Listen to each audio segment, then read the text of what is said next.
लालू यादव की करते हैं।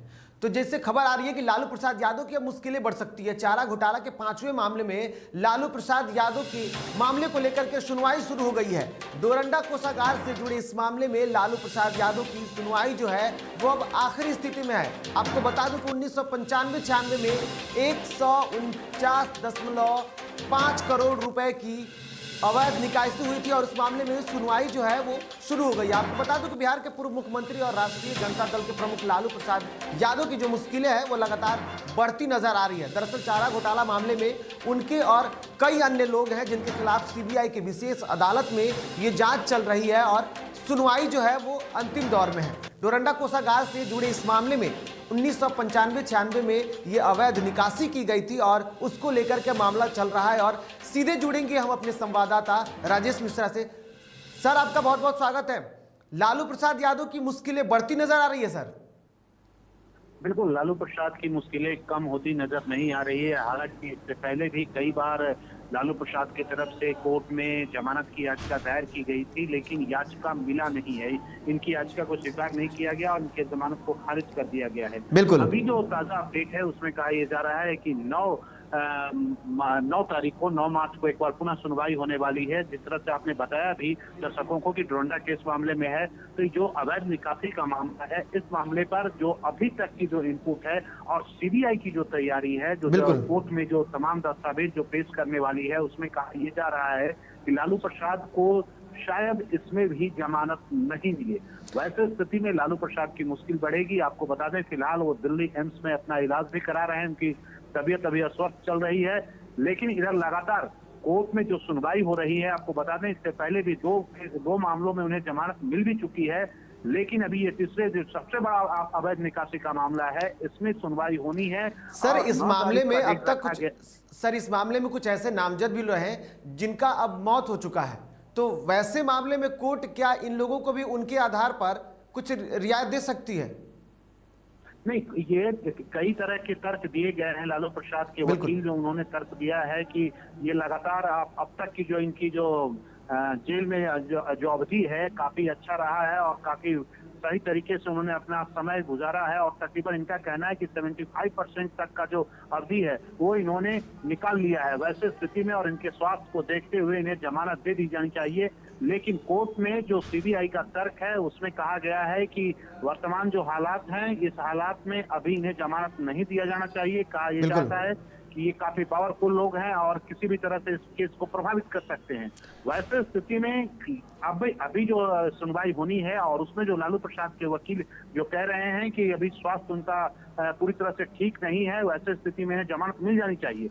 लेकिन बिल्कुल सर, जिस तरीके से, लेकिन आखिरी सवाल होगा सर आपसे कि लालू प्रसाद यादव फिलहाल अन्य मामलों में सजायाफ्ता हैं, तो ऐसे में अगर सजा होती है तो आप इसको कैसे देखते हैं कि अगर सजा होगी तो उसके बाद यानी कि लालू प्रसाद यादव जेल से नहीं निकल पाएंगे अगर सजा होती है तो? नहीं, बिल्कुल, अगर सजा होती है तो जेल से बाहर आना मुश्किल है। वैसे स्थिति में बिहार की राजनीति और साथ ही साथ अगर आरजेडी की जो पॉलिटिक्स है, आरजेडी की जो पार्टी है, उस पर भी एक बड़ा प्रभाव पड़ेगा, इससे कोई इनकार नहीं कर सकता। क्योंकि लालू प्रसाद सुप्रीमो हैं, आरजेडी के फाउंडर हैं और तमाम आरजेडी कार्यकर्ता और उनके समर्थकों को ये उम्मीद है कि इस बार लालू प्रसाद को जमानत मिल जाएगा।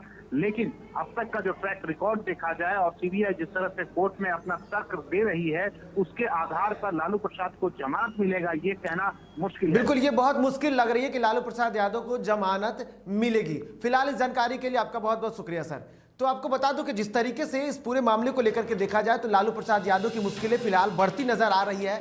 ऐसे में अब जो अगली सुनवाई होनी है वो 9 मार्च को शुरू होगी और इसको लेकर के, हालांकि पिछली बार यानी कि बीते मंगलवार को इसकी सुनवाई होनी थी, लेकिन अब इसकी सुनवाई अगले तारीख को बढ़ा दी गई है। बताया ये जा रहा है कि अंतिम बहस की प्रक्रिया शुरू हो गई है और इस बात का संकेत है कि जल्द ही इस मामले में फैसला आ सकता है।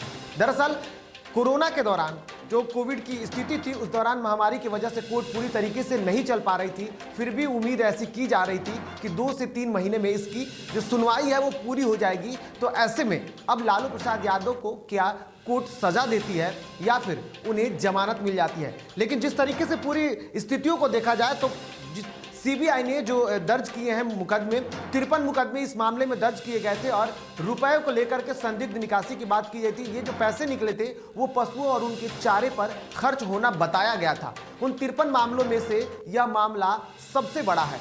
इस मामले में अगर देखा जाए तो 170 लोग आरोपित जो शामिल थे। इस मामले में सर्वाधिक 139.5 करोड़ रुपए की भारी भरकम राशि निकाली गई थी, अवैध निकासी की गई थी। और मामले में अभियोजन पक्ष के गवाहों की संख्या भी सबसे अधिक 585 रही है। सीबीआई ने 170 आरोपियों के खिलाफ चार्जशीट फाइल की थी, लेकिन पूर्व मंत्री जगन्नाथ मिश्रा सहित 70 की मुकदमे में सुनवाई के दौरान मौत हो गई है। मामले में सिर्फ 110 लोग और आरोपी हैं जो फिलहाल ट्रायल का सामना कर रहा है।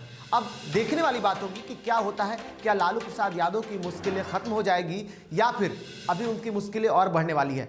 इसके साथ साथ आपको बता दूं कि लालू प्रसाद यादव राजद के लिए बड़ा चेहरा है और बंगाल चुनाव में भी उनकी उपस्थिति देखी जा रही है, क्योंकि जिस तरीके से नेता प्रतिपक्ष तेजस्वी यादव ने बंगाल में जाकर के और वहां की मुख्यमंत्री ममता बनर्जी से बात किया है, उसके बाद अब ऐसे में स्थिति देखी जा रही है कि वो कहीं ना कहीं उनकी उपस्थिति बड़ी है। फिलहाल हम बंगाल चुनाव पे अगर बात कर रहे हैं तो बंगाल चुनाव को लेकर के साफ तौर पर कहा जा रहा है कि बंगाल चुनाव में जो राजद की स्थिति है वो किस स्तर पर देखी जाएगी। लेकिन फिलहाल राजद नेता श्याम रजक जो है वो बंगाल चुनाव को लेकर के वहां दौरा पर गए थे और उसके बाद वो वापस आए हैं। उन्होंने बीजेपी को हराने के लिए तेजस्वी यादव, ममता बनर्जी का साथ देने का वादा किया है और बंगाल में रह रहे बिहार वासियों से यह अपील की है कि इस बार फिर से ममता बनर्जी का सरकार हो। सीट या जितना सीट लड़ेंगे इस पर कोई न चर्चा हुई थी, न इस पर पार्टी के अंदर कोई निर्णय हुआ था, न कहीं से इस तरह के वक्तव्य आए थे। हाँ, गोदी मीडिया का इस तरह की बात कह करके बीजेपी को मजबूत करने के लिए इस तरह की चर्चा करके और वहाँ बंगाल में किसी तरह ये जो सांप्रदायिक साख्तों का वहाँ पर स्थायित्व होता है, ये करने का काम गोदी मीडिया के द्वारा किया गया था। राष्ट्रीय जनता दल असम में और बंगाल में हम लोग गए थे, वहाँ चुनाव होने वाले हैं। असम में भी हम लोगों ने बदरुद्दीन अजमल साहब का AIUDF है और कांग्रेस है और हम लोगों ने जो वहाँ बोडोलैंड पीपुल्स फ्रंट है BPF, उन लोगों के साथ बात की है और उन लोगों के साथ राष्ट्रीय जनता दल एक मोर्चा बना करके हम लोग लगभग 10 सीटों का हम लोगों ने दिया है कि हम लोग 10 सीट पर लड़ेंगे असम में।